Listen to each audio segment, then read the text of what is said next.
Next, we have Elysabeth Alfano, who is CEO of VegTech Invest, the advisor to VegTech Plant-Based Innovation and Climate ETF. The VegTech ETF is leading and defining the food innovation alternative proteins investment area in the capital markets. Elysabeth, please take it away. Hey everybody, it's great to be here. Thanks, Tim. Thank you, Peter, for having me. But really, thank you to everyone who is interested in this subject, everybody who is on this call. I know we all believe the same thing, that if we align our investment dollars with our values, we will see real change. I know that's why I work so hard. I want change in my lifetime. As Tim said, I'm the CEO of VegTech Invest. We have launched the world's first and the world's only plant-based innovation and climate ETF. We are addressing the problems of our global food supply system through the capital markets via plant-based innovation. We're leading and defining this completely new asset class. To that end, we launched our ETF, ticker EV, this year in January, but we just launched yesterday an index, which is a benchmark for the capital markets to better understand this growing sector, this growing secular trend, very investable, and we're the only ones doing that now. So what we do is we invest currently in the fund 40 companies up and down the supply chain, global companies that are innovating with plants and plant-derived ingredients to create animal-free products for sustainable consumption. So it's the whole supply chain, ag tech and greenhouses, all the way to innovation, technology, research companies, to the ingredient companies around the globe, and then the end products, CPG, in both food and materials. So it's very fitting that I follow Eric, because I'm going to take us on a deeper dive into our food supply system. In fact, at VegTech Invest, we argue that you really won't impact E in ESG without disrupting the global food supply system. I'll take that a step further. We will not significantly reduce climate change to the degree necessary if we do not address animal agriculture. Eric gave some great stats. I'll go ahead and repeat some of them. So if transportation emits 7% of greenhouse gas emissions, let me share with you, as he did, that our animal-based food supply system contributes 14.5% of greenhouse gas emissions, and that's an enormous number. So you won't be able to impact real significant change, the amount of change that we need as quickly as we need it, without doing that. I'll add to that 37% of humanly induced methane gases come from cows alone. So you take a step back as we look at this theme that we're defining and leading of plant-based innovation, and you say, well, how the heck could our global food supply system contribute so much deleterious impact? Well, let's just look at the numbers. Kind of hard to almost understand the scale of the system that we've created. There are 7.7 billion people on the planet, but there are 80 billion animals in factory farms. So it's not the one animal, one person you see in the advertisements, it's really 10 animals to one person. So just the scale of the living, breathing entities on the planet that are putting out breath and defecating and emissions, and you sort of start to feel the impact that 90% of the planet is really factory farmed animals. It's also the transportation. It's not just their corporal emissions, it's transportation. So we transport dead and live animals all around the globe, pigs from the US to China, sheep from Australia to the Middle East. And of course, animals are very heavy as compared to grains and fruits and vegetables, nuts and seeds. So there's that transportation emission, and then animal agriculture, leading cause of deforestation. So trees that pull carbon from the air, okay, we cut down those trees and we grow food. We don't feed that food to people, however, we feed that food to animals. So that deforestation, along with transportation, along with the emissions, is what makes it such a important lever in the equation of addressing our climate concerns. It's also that our current global food supply system is inefficient. It's one of the main reasons that it needs to be disrupted. So if you go to the stats I gave you on emissions, by the way, are also underscored by the United Nations. If you go to ourworlddata.org, you'll see that 77% of our agricultural land is used to graze animals and to grow crops, food to feed animals. We only get 18% of our calories out of that. 77% of our land gives us 18% of our calories when used for animal production. The flip side is also true. 23% of our agricultural land gives us 82% of our calories when we use it to grow vegetables, grains, fruits, seeds, nuts, etc. So you see the inefficiency there, but that is not the only point of inefficiency. Animals, it turns out, are awful calorie converters. I get this stat from the World Resources Institute. It's going to take 7 calories of grains to get 1 calorie of chicken. That's the best equation you're ever going to see. It's going to take 25 to 35 calories from grains to get 1 calorie of beef. So you can see how this isn't sustainable. As we go to the third problem at hand, food insecurity. According to the United Nations, we're 7.7 billion people on the planet now, but we're going to 10 billion people, but we're not getting more land and we're not getting more water. So you see that we're going to have to use our resources better if we're going to feed this growing population.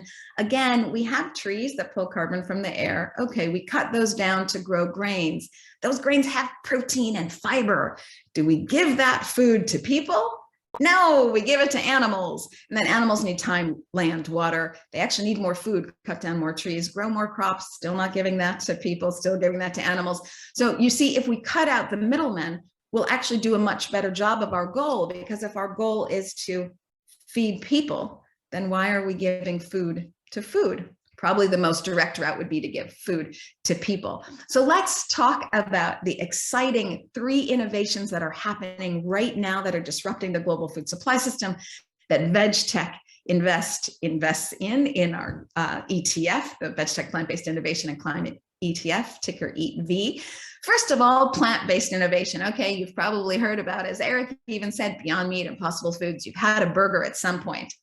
These innovations are taking the foods that we love. I mean, of course, you could just eat rice and beans, right? People eat that around the world and it's very nutritious and great for you, but it's not so convenient. You can't take it on the run. We're all pretty busy. Who's got time to cook? So you look at the innovation happening in plant-based foods, taking those plants, grains, seeds, nuts, fruits, etc., and turning them into the burgers, sausages, chicken, and yes, plant-based seafood. If you would like information on these business trends, I hope that you subscribe to my podcast, The Plant-Based Business Hour. We talk all about it. But yes, plant-based seafood is on the rise. It's right around the corner. So you see this kind of innovation that's getting mass adoption. The former co-CEO of Whole Foods, Walter Robb, said on my podcast, Plant-Based Business Hour, that in his 40 years of working in the grocery store, he's never seen mass adoption before of anything like he's seen of plant-based foods. He anticipates it will be a $500 billion sector. That's why we say it's a very investable sector, and we are at the beginning of a long-term secular trend. Walter Robb also says that adoption will happen as fast as the iPhone. So very exciting plant-based innovation there. But it's not that alone. We're also investing through our ETF in really exciting technologies like fermented proteins through precision and biomass fermentation and cultivated meat. It is so gosh darn exciting. So I won't dive deep into the science here. We don't have too much time. I'll just do the cliff notes. Imagine there are databases all around the world that have genes and cells. So you don't even have to go to the animal. So you go to the database, you pull out a gene that is the gene from a cow that produces casein or whey. You don't have to change the gene in any way. You just, for lack of a better expression, to be simple and easy, you map that gene onto a microbe. The microbe now can read the cliff notes of that gene, and it sees, oh, this gene was here to create animal protein, casein or whey. If you feed me plant-derived ingredients, which is why they're in our fund, if you feed me plant-derived ingredients like water, sugar, amino acids, I'll just grow, keep reading the cliff notes, and I'll just start to produce animal protein, casein or whey myself without the animal. without the land, without the agriculture, without cutting down the trees, you start to see the enormous efficiency of these technologies. And you think that animal agriculture, we've been doing it for 4,000 years without any real disruption. This is why this is so very exciting. Cultivated meat, very much the same thing, also referred to as cellular meat. But it's taking the cells and in a controlled environment, you're not going to grow the hooves and tail and eyes and ears and blood, things that you don't want. You're just going to grow filet mignon. So now, maybe everybody on this call can afford filet mignon, but not everybody around the world can. So you even start to touch things like food injustice, when as we scale and the price comes down, you have filet mignon for everyone. And we're also, when you invest in these technologies, you don't have 80 billion animals living butt to snout in their own feces. So we just got done with, we're still in coronavirus. It's hard to outrun a pandemic when 90% of the living, breathing entities on the planet are living in their own feces. It's just, we all know about social distancing. We just lived through it. So, I only talked about 3 major issues right now with our global food supply system and 3 innovations, but you could go on about antibiotic resistance and the cost to our healthcare system when we have pandemic risk. I could go on, but I won't, because I know I'm about out of time. I'll just say that, like Eric said, mass adoption is here. This is why we believe this is an investable sector. We're proud to be the first leading and defining a new asset class in plant-based innovation. When we look at studies from Innova Market Research, it says that planetary health is now in front of personal health as a motivator for why people are changing their diet. And studies have shown that millennials and Gen Z, they're all about it.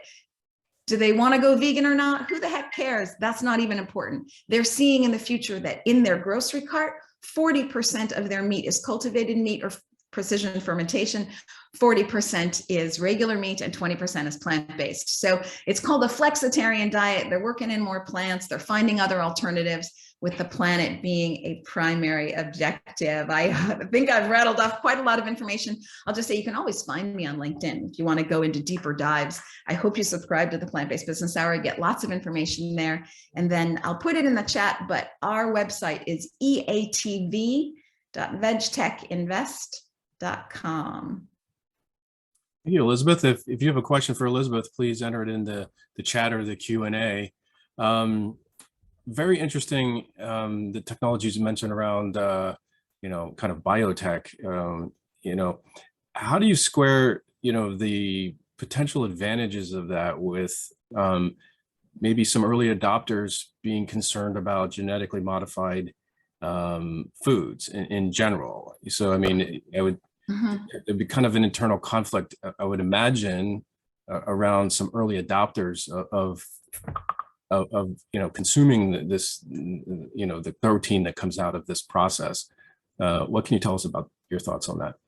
Yeah, first of all, you will not feed the world without genetically modified foods. That's just not going to be a feasible possibility. And the foods that we eat now, they come from seeds that have been genetically modified to be more prolific. And so that already exists, and people are already doing that. So in terms of, will this be something new and genetically modified, and what we do now isn't, that's not accurate. So what we have now is already genetically modified. And, as I said before, these, like precision fermentation, it's not using genetic modification. So that's not necessarily a part of this component. Now, I know it's probably hard for people to wrap their minds around perhaps food coming from a controlled situation, but indeed the pharmaceutical industry already does this. So we used to mass factory farm pigs to get insulin, and now the pharmaceutical industry realizes that's just not a safe supply of insulin, because the factory farms, you don't want feces caught up in that. So they do it through controlled lab scenarios. And so we're already utilizing these much more efficient models to produce. This is what we need to do. We need to produce more food that's more nutritious, using less resources, faster, traveling fewer distances. So imagine that every zip code ultimately, when it scales, could have its own cultivated meat plant or factory, I guess you'd call it, but producing food right there for that community. So the benefits are enormous, and we haven't even talked about all of them, but just the three major ones we talked about today, the benefits are enormous. I hope I answered your question. Thank you for your insights. Connor Ross writes, love your work, Elizabeth. Can you touch on the importance of hemp? Are you currently working with hemp producers that provide biomass for new food products? So as an ETF, we are investing in the companies that are disrupting our global food supply system up and down that supply chain, always looking at hemp. Hemp is, one of the many miracles out there, if you will, but they have to be public companies for us to be able to invest in them in our ETF. So right now we don't have anyone in the ETF focusing on hemp, but always considering any public company, because there isn't a public company really that's focusing on that. So very much tracking hemp and all that it can do in both the ETF and the benchmark index that we launched yesterday. You can tell us a little bit about the companies that are in your ETF. Sure, absolutely. What do they do, where are they located, where are they traded? Yes, absolutely. So we are a global fund. So we have companies from all around the globe, Hong Kong, Vitasoy, which puts out plant-based milks and tofu, et cetera. We have Meat Tech out of Israel, which is doing innovation and research around cultivated meat and 3D printing of meat. We have plant-based CPG products out of Canada. And then, of course, we have a lot of companies out of the United States. We also have companies from Norway, Desert Control, which is doing very specific precision water farming. So again, up and down the supply chain, investing in companies in ag tech, so companies that are using less land, less water, less animal manure as well, so another animal product, all the less resources to grow food more prolifically and more nutritiously, as we discussed. And then again, those innovation, technology, research companies, and then ingredient companies, Ingredion and Burcon Nutriscience. These are companies that are in our fund, as well as food, flavor, texture companies. So those B2B large multinational companies that are going head first, like Givaudan out of Switzerland and Sensience, they're really focusing on creating foods that can taste better and have better texture so that we have better plant-based innovation and adoption. And then, of course, the CPG products at the end of the line. So Beyond Meat, Oatly, these kind of products that are in the food space, and products that are in the materials space. Eric referenced this. So there are a lot of companies that are doing completely plant-based soaps and shampoos and body care. As we start to branch out, soon you'll see fashion. I think we're going to have a fashion company that's coming into our fund. So it's very, very exciting. It is. So Aaron asks, does the Sherman Antitrust Act rein in some of the market dominating players like Monsanto in the ag tech sector? Did you say rein in or bring in? Rein in, like. Not enough. I mean, I don't know how much time everybody has here, but we better see change, and we better see it fast. So I'm going to say no, not fast enough. No. Not enough, but don't want to be a downer. So I'll say, look, we're talking about mass adoption. Eric referenced it. I know that on my show, Plant-Based Business Hour, we talk about it a lot. The former co-CEO of Whole Foods says the same thing. We're seeing mass adoption, people who care about this, millennials and Gen Z, they're going headfirst into this. 79%, according to the Plant-Based Foods Association, of all millennials eat plant-based meat. So I think what you're seeing is consumer adoption. That's good. I like that. Is that enough? No. You're seeing industry adoption. And that's why you're going to have swift, fast change akin to the iPhone, is because industry isn't blocking. So JBS has invested in cultivated meat. Maple Leaf has invested in several CPG companies. These are all meat companies. JBS, I just said that, so sorry. Smithfield has invested in plant-based meats. So you're Nestle. So you're seeing Dannon, you're seeing all these large multinationals get with the program because ultimately they want a better bottom line. I'd love to say that they're green in spirit, but let's just go with they want a better bottom line. Our current system is inefficient. They want better returns and less risk. Thank you, Elizabeth, and thank you for your enthusiasm during the afternoon period here. So thank you so much.